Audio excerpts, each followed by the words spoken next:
The wolf is gone. But for the injured human, the danger has barely begun. Imagine hitting the ground hard, feeling teeth tear through flesh, then realizing you are bleeding and can barely move. There is no ambulance coming, no emergency room, no one nearby carrying a trauma kit. The first threat is brutally immediate: blood loss, shock, severe pain, and the possibility that the injury has damaged something vital. Even escaping the predator does not mean escaping the consequences. Wolves are capable predators, but attacks on humans are uncommon. For prehistoric people, injuries from falls, hunting accidents, rival animals, and other hazards were likely more common dangers. And archaeology rarely lets us confidently label an ancient wound as a wolf bite. Still, the question remains: if someone survived the attack, what happened during those first critical minutes? Because stopping the bleeding was only the beginning. The wound had opened a door, and something invisible could now get inside. The first thing the injured human needed was not sophisticated medicine. It was time. Pressure could slow bleeding. A strip of hide, plant fiber, or another material might help hold a wound closed or keep it protected. An injured limb could be supported and kept still. Clean water, when available, might have helped remove dirt. But these are plausible reconstructions, not proof that every prehistoric group used the same treatments. People could learn without understanding bacteria or infection. If one method seemed to help a wound heal, that knowledge could be remembered, repeated, and passed to the next generation. Survival was partly a knowledge problem. Modern medicine turns such observations into precise procedures, but the goal remains familiar today: control damage and protect the body while it repairs itself. Yet stopping the bleeding did not mean the danger was over. A wound could look stable outside while becoming dangerous underneath. The wolf may have disappeared into the darkness, but something else had already entered the wound. Animal bites are dangerous because teeth can drive bacteria deep beneath the skin, where the body cannot simply wash them away. Today, doctors can use antibiotics, antiseptics, and surgery when necessary. A prehistoric human had none of those options. But that does not mean ancient people understood nothing about wounds. They could see patterns. Some injuries closed and healed. Others became swollen, painful, and eventually fatal. Over generations, those observations could become practical knowledge. Clean the wound, protect it, keep it from being disturbed, and give the injured person time to recover. The strange part is that archaeology rarely preserves the wound itself. Skin and muscle disappear. What remains is often bone, and that creates a remarkable detective problem. If a predator attack damaged mostly soft tissue, how could anyone thousands of years later know that the victim survived? Sometimes, the skeleton remembers. A wound can disappear completely. Bone is less forgiving. When an ancient person suffered serious trauma, their skeleton could record the aftermath. A fracture that healed, bone that remodeled, or abnormal growth around an injury can reveal that someone survived long enough for the body to repair itself. This is the work of paleopathology, essentially detective work written in bone. But there is an important catch. A healed fracture proves survival, not necessarily a wolf attack. Unless archaeological evidence provides stronger clues, scientists cannot simply look at damaged bone and declare, wolf. That distinction matters because most soft tissue injuries leave no trace at all. The archaeological record is therefore biased toward the injuries the skeleton had a chance to remember. And every healed injury carries a quiet implication. Someone lived through the initial trauma.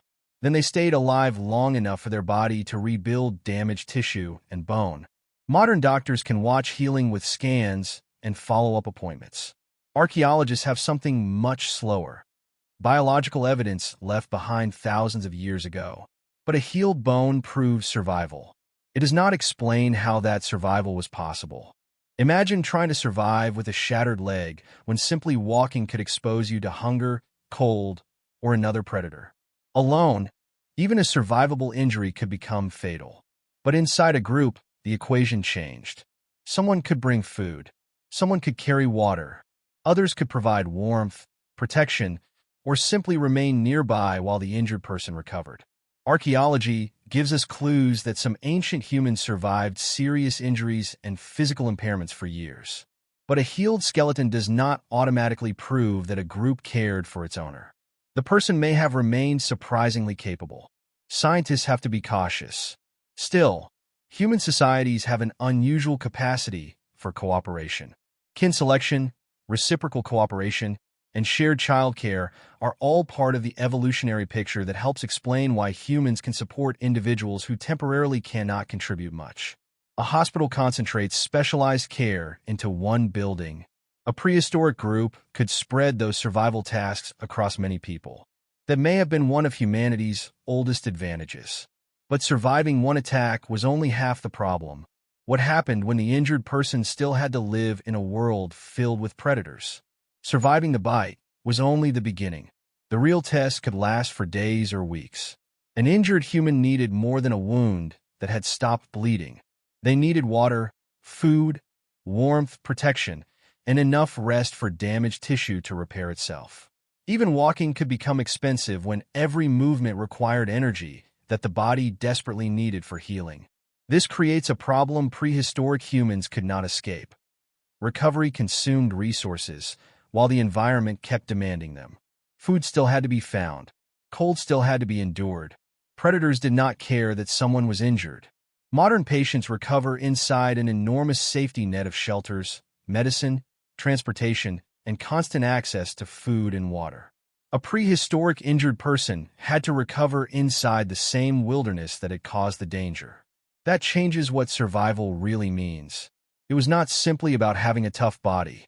It was about having enough resources around that body to keep it alive while healing happened. And that raises a bigger question. Perhaps humanity's greatest survival advantage was never individual toughness at all, but the ability to survive as a group. Humans are not especially well equipped for fighting predators. We have no claws, no massive canine teeth, and no remarkable sprinting speed. On paper, we look like a surprisingly fragile animal.